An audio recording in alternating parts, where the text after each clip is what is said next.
ओ भाई साहब, जहाँ देखो सब जगह पर इवेंट की ही धूम मची हुई है और आजकल जो देखो वो इवेंट में ही जाना चाहता है। इसका रीजन क्या हो सकता है? ग्लैमर, फेम, घूमना फिरना या बहुत सारा पैसा, जो कि 100% सही भी है। जी हाँ, ये सब कुछ यहाँ पे बहुत पॉसिबल है।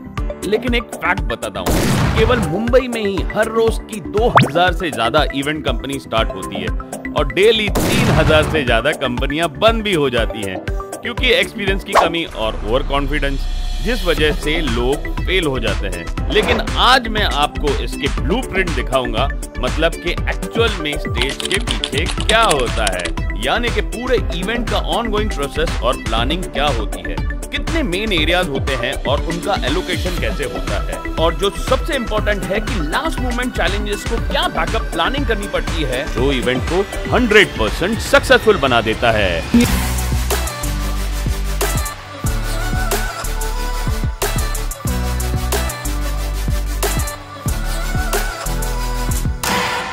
सुबह के बजे हुए एग्जैक्टली 8:45 और आज आपको मैं दिखाने जा रहा हूँ कि मुंबई का सबसे बड़ा पोर्ट, एयरपोर्ट नहीं रे बाबा, पोर्ट जहाँ पे बड़े बड़े जहाज, कंटेनर, शिप्स और ये सब आते हैं। तो हम जा रहे हैं वहाँ पे और लकीली 2 दिन के बाद में वहाँ पे हमारे देश के पीएम नरेंद्र भाई दामोदर मोदी जी भी आ रहे हैं। मैं कोई उनके काम के लिए नहीं जा रहा हूँ, मैं जा रहा हूँ JNPT, जिसको नावा शिवा भी कहते हैं, जहां पर 2 दिन बाद GTI APM टर्मिनल का हम फैमिली डे का इवेंट कर रहे हैं और उसमें 2000 से ज्यादा लोग आने वाले हैं। लेकिन एक बड़ा पंगा हो गया है क्योंकि मोदी जी के विजिट के वजह से इस रूट पे आने जाने की गाड़ियों को टाइमली रिस्ट्रिक्ट किया गया है और सारा रूट देखो कैसे चमचमा रहा है, और हो भी क्यों ना, क्योंकि वर्ल्ड क्लास अटल सेतु का उद्घाटन जो होने जा रहा है। लेकिन हमारे इवेंट पे सामान जो है वो मुंबई के सबब से आ रहा है, जिसके वजह से दिक्कत हो गई। इसलिए हम लोग पहुंच चुके हैं JNPT। क्या मस्त वाला रास्ता है यार, ये वाला रूट तो मुझे बहुत पसंद आ गया। अगर सच्ची में आपको ड्राइविंग का मजा लेना है तो आपको यहाँ पे आना जरूरी है। ओहो, फाइनली 3 घंटे के बाद में हम हमारे लोकेशन पे पहुंच गए हैं और ये है टाउनशिप। क्या बढ़िया लग रहा है, असली मुंबई तो यही लग रही है। क्या मस्त वाली लोकेशन है यार, ये तो बहुत ही बढ़िया दिख रही है और इतना यहाँ पे पॉजिटिव फील आ रहा है, हिल स्टेशन से कम नहीं लग रही है ये एरिया। क्या बात है। तो ये है मेन लोकेशन। ओ तेरी, ये कौन बैठे हुए हैं सामने? दीपक सर, गुड आफ्टरनून। तो ये काम इनके कंपनी क्वांटम कम्युनिकेशन का है। आओ मिलते हैं। पहुंच गया यार, मजा आ गया यार, क्या ड्राइव है ये। अमित, मैं पार्टनर। तो चलो, अभी तो ब्रॉड बातें तो बहुत हो गई, अभी प्रैक्टिकल बातों पे आते हैं। तो इवेंट कंफर्म होने के पहले क्या होता है? सबसे पहले तो हम लोकेशन की रेकी करते हैं, मतलब जो लोकेशन है उसकी पूरी इंफॉर्मेशन साइजेस के हिसाब से लेते हैं।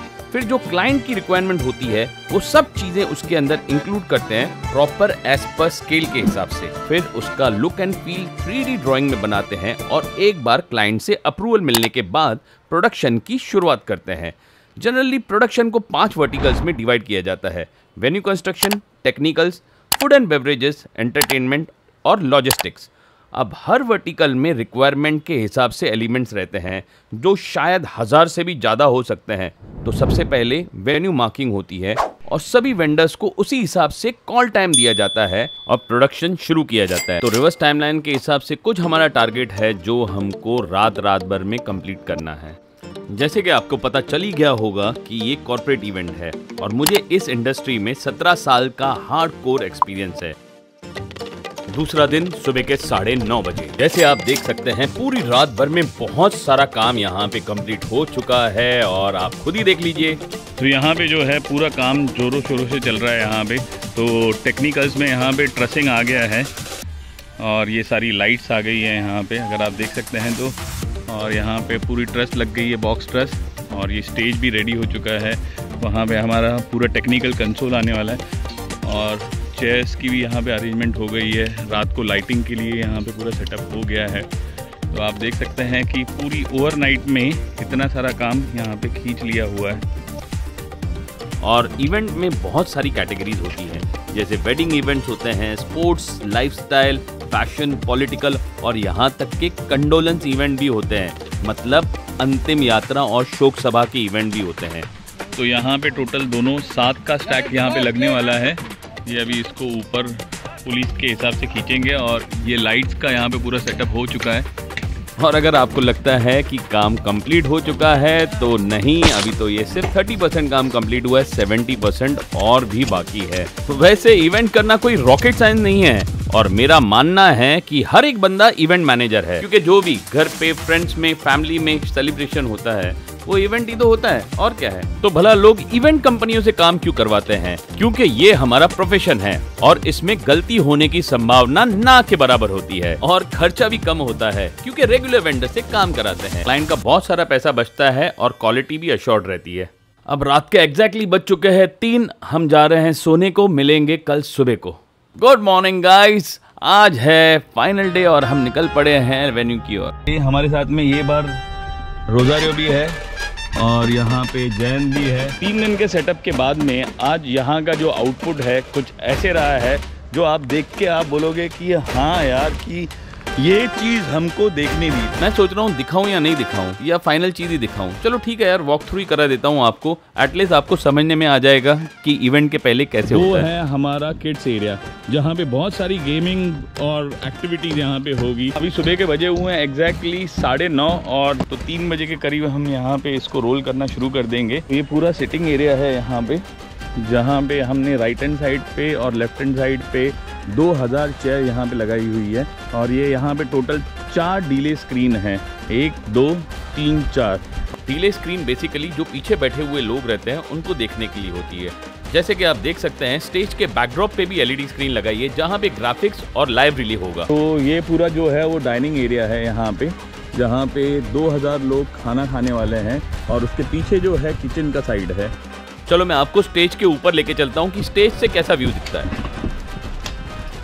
क्या आप सोच सकते हैं स्टेज का साइज 80x40 का है और एलईडी का ही साइज 60x20 का है। अभी आप सोचते रहोगे स्टेज पे क्या पड़ा हुआ है, ये है स्टेज मॉनिटर्स जो आर्टिस्ट लोगों के लिए रहता है। तो आगे पड़े हुए हैं उनको कहते हैं फ्रंट फ्रिल्स, ये भी एक स्पीकर्स ही रहते हैं। और ये इतना बड़ा बॉक्स ट्रस है जिसके ऊपर हमने ड्रेपिंग करके कुछ डिजाइन एलिमेंट बनाया हुआ है। और ये 200 से भी ऊपर लाइट्स हैं और साइड में हैंगिंग स्पीकर्स हैं जो 2000 लोगों के लिए काफी है। अभी तक तो आपने जो है हमेशा स्टेज के ये साइड देखा रहेगा, मैं आपको एक ऐसी चीज़ दिखाऊंगा जो अभी तक आपने देखी नहीं रहेगी। स्टेज के पीछे कैसे माहौल रहता है और लोग कैसे आते हैं। लाइट का यहाँ पे बोर्ड्स लगाया हुआ है जहाँ से पावर का सप्लाई होता है। आप देख सकते हैं कि कितने बड़े बड़े यहाँ पे इनके सॉकेट्स रहते हैं। आर्टिस्ट और सबके लिए यहाँ पे वॉशरूम है। यहाँ पे आर्टिस्ट के लिए हमने यहाँ पे 4 ग्रीन रूम बनाया हुआ है। ये एलईडी का स्क्रीन पीछे से कुछ ऐसे दिखता है। अगर आप ये देख रहे हैं कि ये क्या है तो मैं आपको ये बता देता हूँ, ये कोल्ड पायरो है। तो यहाँ से कन्फिटी ब्लास्ट होती है, आग निकलती है, ये सारी चीज़ें यहाँ पे होंगी। ये CO2 गैस के थ्रू यहाँ पे इन्होंने यहाँ पे अपना सिस्टम बना के रखा हुआ है जो यहाँ पे बैठ के एक आदमी कंट्रोल कर लेगा। मुझे पता है कि आप क्या सोच रहे हो कि ये जो इतना टेक्निकल का तामझाम स्टेज पे पड़ा हुआ है वो ऑपरेट कहाँ से होता है और कहाँ से वो कंट्रोल होता है। चलो आप बताता हूं। इसके लिए एक स्पेशल जगह एलोकेट की जाती है जिसको कहा जाता है कंसोल, जहाँ से स्टेज क्लियर कट दिखता है और वो मूवमेंट उसी हिसाब से होती है। पैनल जो ये एरिया जो दी गई है वो लाइट वालों को दी गई है। आपका एलईडी के पूरे पैनल लगते हैं जिसका कंट्रोलिंग सारी ये 4 पैनल्स का यहाँ पे और बैक स्टेज का जो पैनल है उसका कंट्रोलिंग यहाँ पे लगता है। अगर आप यहाँ पे देख सकते हैं तो आपको ये गेस करना है कि ये कंट्रोल काय का रहेगा। तो ये वाला जो है ये है पूरा साउंड का कंट्रोल और यहाँ पे इसको ऑलरेडी सेट करके रखा है, प्रोग्राम करके रखा हुआ है कि कहाँ पे कितने डेसिबल पे कितने मतलब साइड पे अपना साउंड चलेगा। ये वैसे हमारा राल्फ है जो यहाँ का साउंड इंजीनियर है। तो ये सारा जो कंट्रोल है वो उनके पास में, अगर ये चाहें तो इसको एकदम हीरा बना सकते हैं, अगर ये चाहें तो इसको हीरा ही बनाएंगे और हीरा ही बनाएंगे।